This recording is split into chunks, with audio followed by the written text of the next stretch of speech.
Tonight at 10, the desperate scramble to escape Afghanistan and life under Taliban rule. The militants beat back the crowds at Kabul airport as Afghans turn up in hope at Western embassies long abandoned.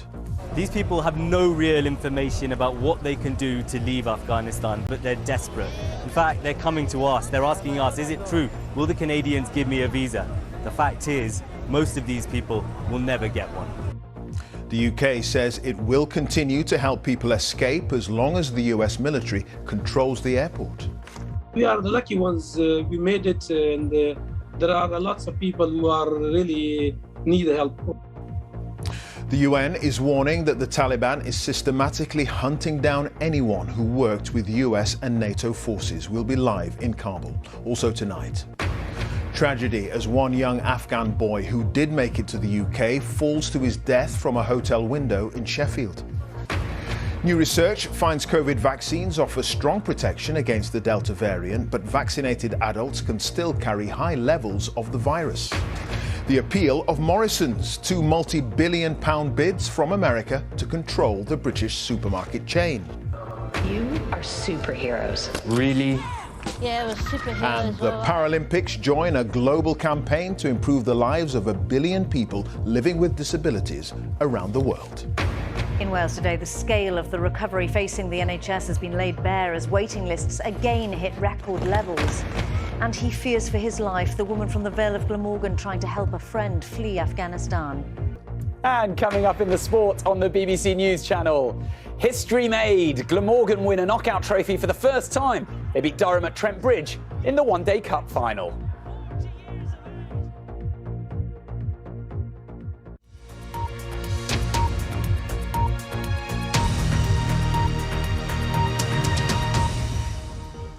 Good evening. Crowds of desperate people continue the scramble to escape Afghanistan, fearing for their lives under Taliban rule and pleading with foreign governments to help them. Kabul airport is a scene of despair as huge crowds gather praying for seats on evacuation flights. Today is Afghan Independence Day, and in several cities around the country, protesters have taken to the streets, many of them women, in defiance of their new autocratic rulers. But others want to escape, turning up at abandoned Western embassies in hopes of getting help. Our correspondent Sikunda Kamani and cameraman Malik Mudassar have sent this report from Kabul. This is crowd control, Taliban style. Outside the airport, thousands of people desperate to leave. This is the road anyone being evacuated has to travel along. The Taliban repeatedly stopped us filming. They don't like the images of so many Afghans fleeing their rule. They've denied claims they're at times preventing some Afghans with valid documents from entering the airport. But many of those here don't have a visa. They're still hoping somehow to leave. I want to go anywhere else other than here, says this man. All the embassies and offices are closed. What can I do? Then Taliban fighters bring the interview to an end.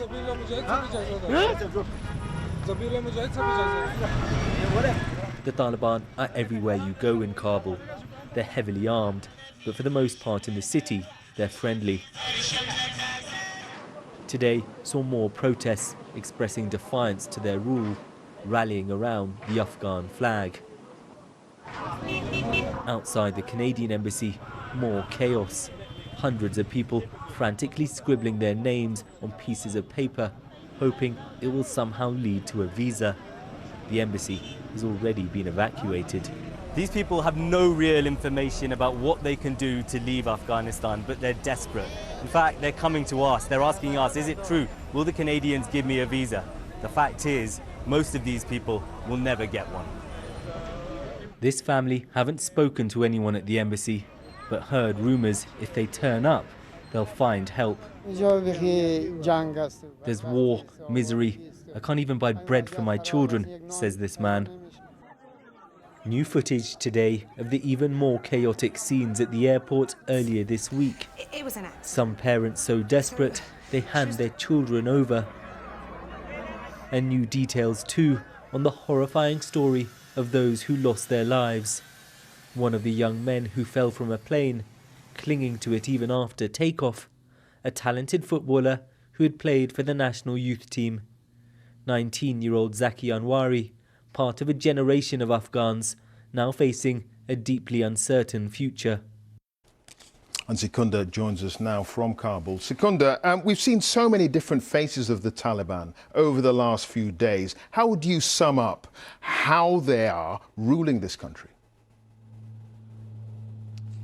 Well, look, my interactions with them earlier today are in some ways a bit of a microcosm of how the group is behaving. At times very friendly, very approachable, very calm. At other times much more aggressive. And that's what we're seeing more broadly too. On the one hand, they're involved in discussions with other senior political figures in Afghanistan, such as the former president Hamid Karzai, despite having already basically captured the entire country. And these meetings are significant because they suggest that any new future political system that's drawn up, remember that hasn't been announced yet, might not necessarily just be dominated by the Taliban. On the other hand, today a report drawn up for the United Nations talking about how the group are systematically searching for former members of the intelligence services and the security forces, detaining them, questioning them, threatening their families at times.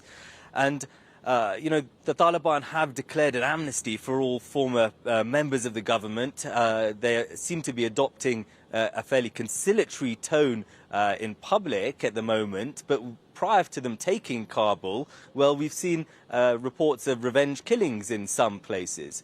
Now, aside from these pockets of chaos around some embassies and around the airport, in the rest of Kabul, there's a bit of an uneasy calm as people are adjusting to this new normal, but no one's quite sure how the group are going to behave in the coming days. OK, Secunda, thank you. Secunda Kamani there, live in Kabul. Well, here the government says the UK will continue to help people leave the country as long as the US military remains in control of the airport in Kabul. More British troops are being sent to help maintain order. Our special correspondent Lucy Manning has been speaking to one family who managed to escape Kabul and an interpreter who worked with British forces who's still trapped there. To stay is dangerous. To try to go isn't much safer, but it's a risk many are taking. Gargasht Hidai worked in Afghanistan. A British Afghan, here pictured with the country's former defence minister, thanking him for his work. He and his family were flown out of Afghanistan 2 days ago by the RAF and are now quarantining in Manchester. Yes, I feel good. We are safe. We will start back from scratch in the UK. His wife isn't a dual national. She was told to stay behind and then struggled to get into the airport. The situation is very bad because we were literally inside the compound. We could see the firing, the shooting. She was crying. When we met her again in that compound, that was not the one of the officer was a British, he's an officer, British officer. He cried too. How was the situation on the plane for everyone? The situation was chaotic. The plane was completely full. I and one of my child were sitting on the floor. With his work for coalition forces, he feared for his life. We are the lucky ones. We made it, and there are lots of people who are really need help. Others haven't made it out. These the certificates of a former British interpreter we are calling Abdul. Good enough to risk his life, but refused permission to come to the UK. Around 10 days ago, I received another email. They are refused my case. I asked it, why you are refused my case? What's the problem? They told me your character, conjunction, association is not good for the UK people. And what's your message to the British government? My message is for the British Prime Minister, Minister of Defence, Home Office. Please see my case again, and I'm in a very dangerous situation. I will die. Please don't leave behind me. We will kill very, very easy, and it will be shame. It will be shame for all UK, for all human rights. Interpreters, British will die. The Home Office says it carries out thorough checks, but his bags are packed with nowhere to go. Lucy Manning, BBC News. A 5-year-old boy from Afghanistan who recently arrived in Britain with his family has died after falling from a hotel window in Sheffield. They'd been staying there after fleeing the Taliban. Our correspondent Judith Moritz is in Sheffield for us tonight. Judith, what more do we know about this? This is just such a terribly sad story. Little Mohammed Manib Majidi had only been in the UK for a short time. He fled the Taliban with his parents and his 4 siblings. And we understand that the 5-year-old's father had worked for the British Embassy in Kabul, and as such, the family was eligible to be brought over here with the official Home Office refugee scheme, the accelerated scheme for government employees, interpreters and support staff. And now they spent a couple of weeks in COVID quarantine in Manchester before being brought over here to Sheffield just a few days ago and placed in this hotel. And little Mohammed was in an upstairs story bedroom with his mum when he fell out yesterday afternoon. Now, the Home Office has said that it was not made aware of any safety concerns at this hotel before the tragedy, but since it happened, it has moved people out for their well-being. And the whole of this hotel had been leased by the Home Office for exactly the purpose of housing people who've been fleeing Afghanistan. The hotel chain, the owners of this hotel, have not responded yet to any of our approaches for comment. And the Refugee Council, though, have said there should now be an urgent review of the standard of accommodation offered to refugees coming over from Afghanistan.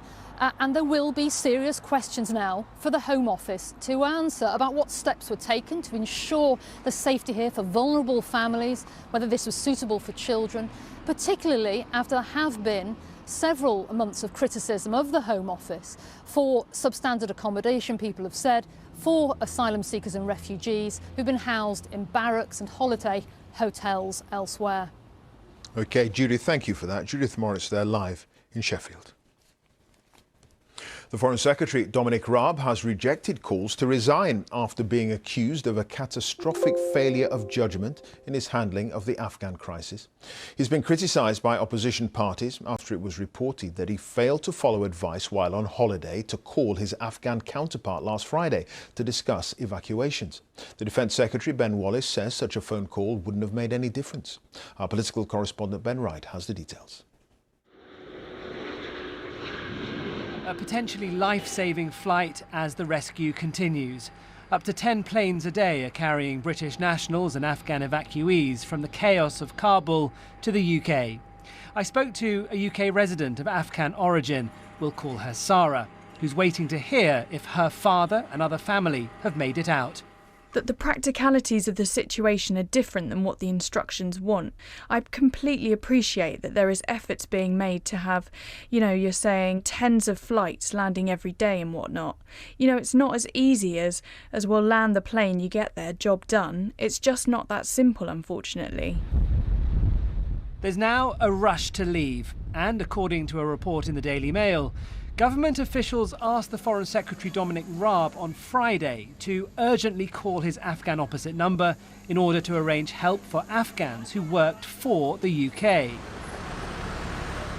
Mr. Raab was not at his usual desk. He was on holiday in Crete, and the call was delegated to a junior minister instead. Labour said he should be sacked or quit. The idea that the Foreign Secretary wouldn't pick up the phone as the Taliban were advancing and standing at the gates of Kabul to see what we could do to help and to prevent Afghanistan descending into a base for terror again seems to me to be extraordinary. There he comes.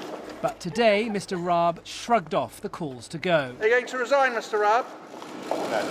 That was a no, and a cabinet colleague came to Mr. Raab's defence. The only problem last week was not a phone call to an Afghan government that was melting away and had didn't have any leverage. The number one challenge at the end of last week was whether the airport would continue to fly, allow planes to fly out, and those people that we were getting out, would they be allowed to get out? That was the number one call. That was the only thing that mattered. Dominic Raab insists he was working hard on holiday, getting back to Britain in the early hours of Monday after the Taliban had captured Kabul. One phone call might not have changed anything, but it adds to the picture of a government blindsided by events and slow to catch up. Today, Mr Raab chaired talks with the G7 and other countries. This signal wasn't subtle. But there is cross-party anger at what's happened in Afghanistan, and the Foreign Secretary is feeling the flak. Ben Wright, BBC News, Westminster. The biggest survey of COVID infection in the UK has found that both the Pfizer and AstraZeneca vaccines are still offering good protection against the Delta variant, the dominant strain in the UK. But researchers also found that fully vaccinated adults can harbour virus levels as high as those who are unvaccinated if infected with the Delta variant. Here's our medical editor, Fergus Walsh. 16-year-olds in Newcastle were taking up the offer of a COVID vaccine today, ahead of returning to school and college. New research shows the younger you are, the more durable the protection from the vaccine. And for now, they're being offered only a single dose. Analysis of PCR tests from more than 1/3 volunteers has shown the Delta variant is more able to cause infection in fully immunised adults than previous strains.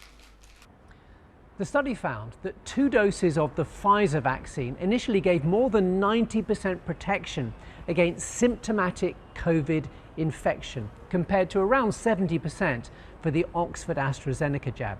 But over the course of 3 months, the protection offered by the Pfizer jab fell significantly, whereas that of the AstraZeneca vaccine remained more stable. The researchers believe that both vaccines will offer similar and still significant protection at around 4 to 5 months. And it's worth stressing that the vaccines give very strong protection against severe COVID illness. The study also showed that double vaccinated adults harbour the same levels of virus if they get infected with Delta as unvaccinated people. What that means is that they definitely have the potential to pass that virus on to other people. And so it's really important to take precautions. If you do get COVID, despite being vaccinated, don't assume you can't pass it on. So what does all this mean for third booster doses, which ministers are planning to roll out for the over 50s from next month? The scientists who will make the final decision say it's still up in the air. We do need to know that there are people who actually need boosting. We would want to avoid getting into a situation where we were giving boosters on a just-in-case basis, because you could end up being locked into a position of really not knowing whether your boosters were required or who or when they were needed. But Israel is already offering booster doses to the over 50s in a bid to curb a huge spike in infections. Other wealthy nations plan to follow suit, even while most poorer countries have barely started protecting the most vulnerable. Fergus Walsh, BBC News. The government's latest coronavirus figures show there were over 36,500 new infections recorded in the latest 24-hour period, which means on average there were more than 30,000 new cases per day in the last week. 6,379 people are currently in hospital with the virus. 113 deaths were recorded in the past 24 hours, with an average of 96 a day in the past week. On vaccinations, 87.3% of adults in the UK have now had their first jab. That's now measured as the percentage of those aged 16 and over in the population. It was previously measured as a percentage of over 18s. And 75.5% of adults have had 2 jabs. Now let's take a look at some of the day's other top stories. And the number of people waiting for urgent, non-urgent hospital treatment in Wales has hit an all-time high. In June, there were 624,000 on waiting lists. That's around 20% of the population. Those needing orthopaedic or trauma treatment had the longest wait. A coroner has formally opened the inquest into the deaths of the 5 victims of the mass shooting in Plymouth a week ago. In a short hearing, details were given of the fatal injuries inflicted by 22-year-old Jake Davison, who turned his weapon on himself. The BBC understands a power-sharing agreement between the SNP and the Greens could be confirmed as early as tomorrow. The two sides have been negotiating throughout the summer. The deal could take the Greens into national government for the first time anywhere in the UK. An agreement is likely to stop short of a full coalition. And the former Manchester United and Scotland striker Dennis Law, who's 81, has revealed he's been diagnosed with Alzheimer's disease. He says he'll be doing his best to tackle the condition and hopes to be able to continue watching Manchester United at Old Trafford for as long as he's able. The supermarket chain Morrisons is the subject of a bidding war between rival American investors. Within the last hour, a private equity firm in New York has offered just over £7 billion. Morrisons' board is now recommending its shareholders accept the bid, rejecting a rival offer of £6.7 billion from a consortium in California. Morrisons is just the latest British company targeted by foreign investors. Our business editor Simon Jack has the very latest. Morrisons was founded by William Morrison in 1899 in Bradford, a city where it still has its headquarters. For 50 years it was run by his son, the late Sir Ken Morrison. You need good suppliers and you need loyal customers. A retailer with its heart and soul in the north of England and the biggest producer of fresh food in the UK is now the subject of a bidding war between two private US-based buyers. Why? These are very interesting, huge businesses, massive employers that take a load of cash every single week, 52 weeks of the year, because we all need to eat. And what there is in this business is a little bit more than the normal supermarket. They make and sell food, not just to themselves, but to other people. And there's also huge opportunity through a deal they've done with Amazon. So Morrisons is perhaps not quite what you expect. Morrisons is not the only UK company in international buyers' baskets. Defence contractor Meggitt, which specialises in aerospace, and Ultra, which supplies submarine and missile technology, are also being targeted by multi-billion-pound international bids. The numbers are startling. Even before you count Morrisons, Meggitt and Ultra, foreign private buyers have spent more money buying UK-listed companies in the last 8 months than they have in the last 5 years combined. So should we be worried when public companies fall into private hands? The sums are large now, and they certainly are competing with the public equity markets, the public debt markets. To me, competition is a good thing. So some companies will leave the markets, others will come in, and I think it's important that we have this dynamic movement, and I think competition between capital is a great thing. It's a great thing for business builders. But others think there should be wider tests of the public interest in takeover battles. Where British companies might be more vulnerable from takeovers that aren't in their long-term interest and don't demonstrably make those commitments to jobs, to pension schemes, to supply chains, that there is a means by which a public interest test can be judged and met. British companies look cheap to international investors. The UK economy was among the hardest hit by COVID, and the pound has never regained its pre-Brexit value. Some people say bids like this highlight the value of and confidence in UK PLC, but companies bought this way have to pay off the debts used to buy them, and ultimately decisions about their future might be made in New York or Los Angeles rather than here in Bradford.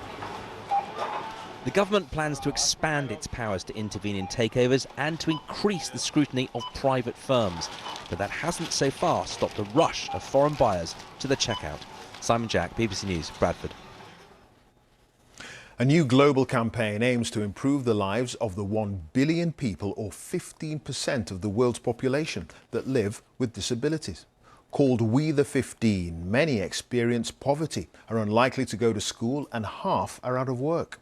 The International Paralympic Committee has joined the campaign ahead of next week's delayed Tokyo 2020 Paralympic Games. With more, here's Paul Carter. The Leicester Cobras used to play every week, but like many other things, the pandemic put a stop to that. For players Sam and Ray, off the court, challenges as disabled people remain. There's still steps everywhere, there's still not enough access or facilities when you get to the place where you need to go. I have been discriminated against in employment, in general, in going about your daily life. It was hoped that London 2012 would be a turning point for disability awareness in the UK. Some who won medals at those games say that 9 years on, despite a higher profile, disability rights is still heavily dependent on access to resources. I'd go up and down schools in the UK with the message, it doesn't matter if you have an artificial leg, you can do anything. And about 5 years into that, I realized, gosh, that's not true. The reality is if you have a disability and a good chunk of money, you can do everything.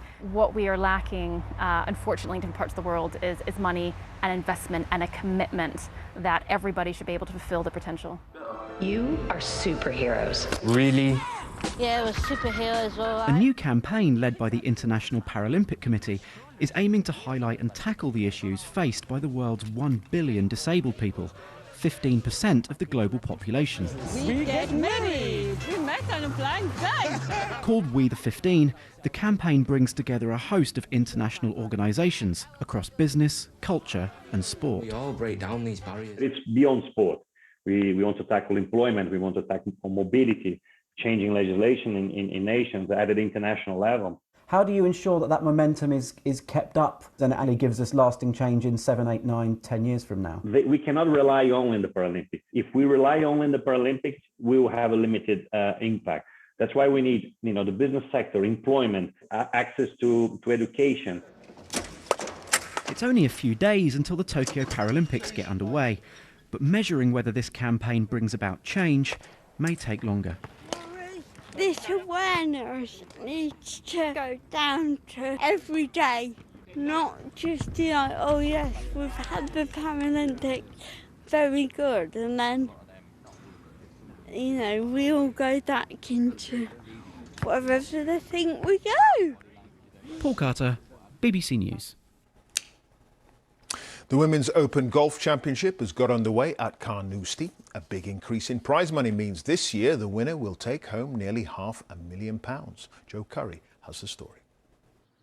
The Women's Open at Carnoustie on Scotland's east coast, the final major of the year, and with an increase in prize money, now the most lucrative tournament. Fresh from her Olympic gold medal in Tokyo, all eyes are on world number 1 Nelly Korda, and she didn't disappoint, as 8 birdies saw her shoot into an early lead. Will it hold its line? It will. Last year's surprise winner, Sophia Popov, started well, but then this. Carnoustie by name, Carnasty by nature. She battled back, though, to finish on par. The British players have mostly struggled, but not former champion Georgia Hall. She shone on day one, at one point topping the leaderboard, but now one stroke off the pace. Level with Scotland's Louise Duncan, an amateur taking her moment on the big stage. Well, she's within one of the lead as well. Yeah, Dean is the... At the head of the field are South Korea's Se Young Kim and Sweden's Magdalena Sagström, both on 5 under par. And up there level with them, ominously poised, is Korda. Joe Corrie, BBC News. And that's it. Now on BBC One, time for the news where you are. Have a very good night.